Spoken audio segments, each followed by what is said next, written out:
Assalamualaikum warahmatullahi wabarakatuh. Halo semua, perkenalkan nama saya Alia Mutia Safa dan dengan NIM 403241149 dari kelas Tahsin 52 Prodi Akuntansi Syariah. Jadi di sini untuk memenuhi tugas yang dilaksanakan secara online, aku akan menjelaskan beberapa materi. Yang pertama ada wakaf. Pengertian wakaf menurut bahasa artinya berhenti, sedangkan menurut istilah adalah menghentikan suara dan perkataan sebentar untuk bernafas. Bagi qori dengan niat untuk melanjutkan bacaan selanjutnya, bukan untuk menghentikan bacaan. Selanjutnya ada pembagian wakaf, itu banyak sekali. Yang pertama ada wakaf idul-tirori, yang artinya terpaksa itu dilakukan saat seorang qori dikarenakan darurat. Nah, seperti misal kehabisan nafas, batuk, atau lupa, dan sebagainya.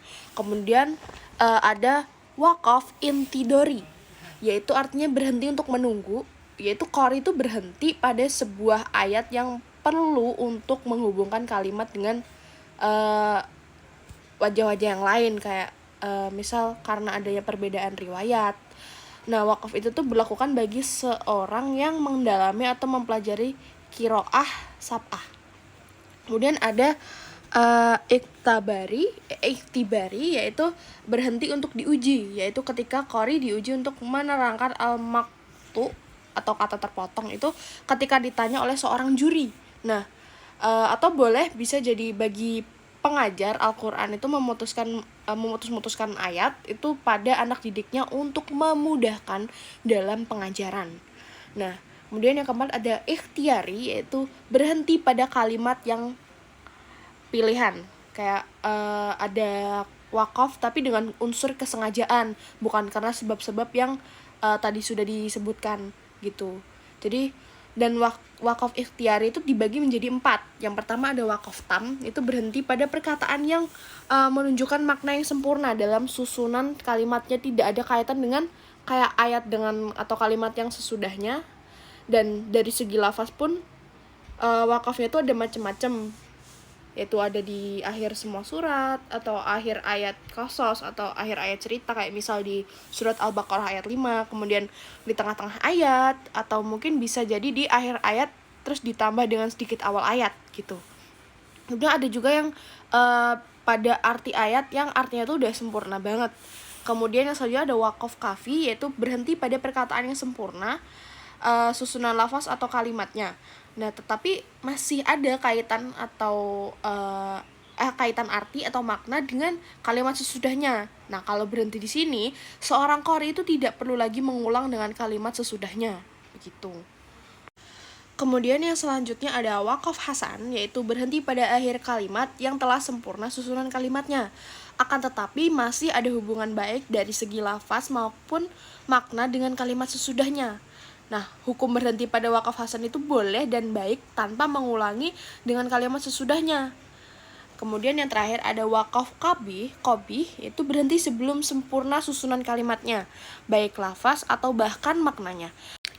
Nah, selanjutnya kita akan membahas tentang tanda wakaf. Yang pertama ada wakaf lazim yang ditandai dengan huruf mim.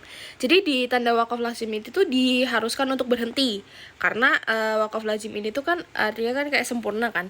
Jadi dia ada di sempurna, menandakan bahwa dia tuh ada pada sempurnanya sebuah kalimat. Jadi kalimat tersebut itu tidak ada hubungannya dengan kalimat sesudahnya. Kemudian ada al-waqlu aula, itu ditandai dengan huruf qa dan lam, ya. Nah, itu tuh artinya tuh wakaf lebih baik jika diutamakan untuk berhenti, begitu. Kemudian ada wakaf mu'naqah, yaitu ditandai dengan dua tanda titik 3. Itu tanda bahwa kita tuh menemukan tanda wakaf ini tuh berhenti gitu pada salah satu di titik 3, namun tidak boleh berhenti di keduanya, begitu.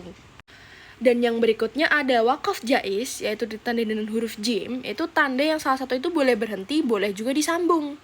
Kemudian yang kelima ada al-waslu aula, ditandai dengan huruf shad dan lam, artinya tuh wasol atau bersambung itu lebih baik. Jadi apabila kita mendapatkan tanda wakaf seperti ini tuh di tengah ayat, diutamakan untuk melanjutkan bacaan, tapi berhenti pun juga boleh.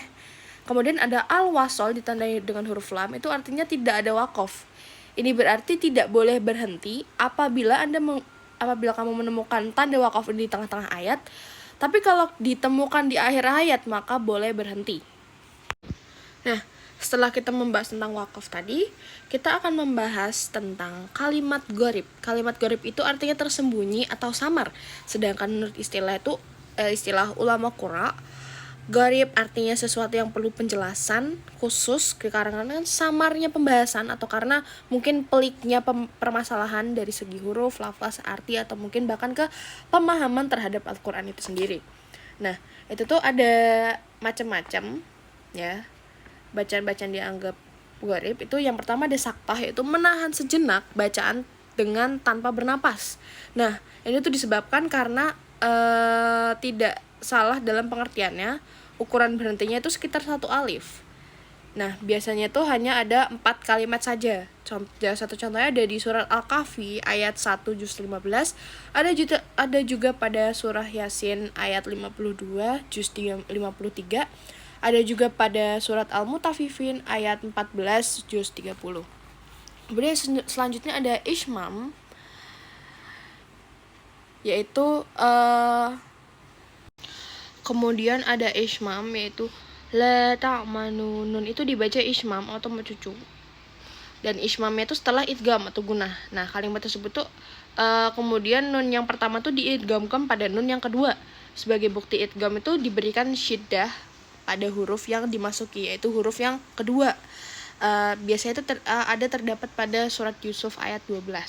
Kemudian selanjutnya ada imalah, yaitu ro itu dibaca imalah atau condong. Itu membaca antara harakah fathah dan kasroh, di bawahnya taklil. Sedangkan perbedaan taklil dan imalah itu adalah kalau taklil itu kan vokalnya lebih besar atau mungkin lebih tebal ya disebutnya. Tapi kalau imalah itu vokalnya itu lebih tipis atau kecil. Sedangkan persamaannya adalah keduanya dominan dengan huruf E, bunyinya itu E. Kemudian selanjutnya ada nakol, yaitu harakat kasroh yang hamzahnya ismum pada lafaz bi'sal ismum dipindahkan atau nakal pada huruf sebelumnya, yaitu huruf lam dalam kalimat tersebut. Nah, ada 2 alasan, yaitu pertama agar kalimat tersebut tuh bisa terbaca, maka harakah hamzahnya itu dipindah pada huruf sebelumnya, yaitu lam.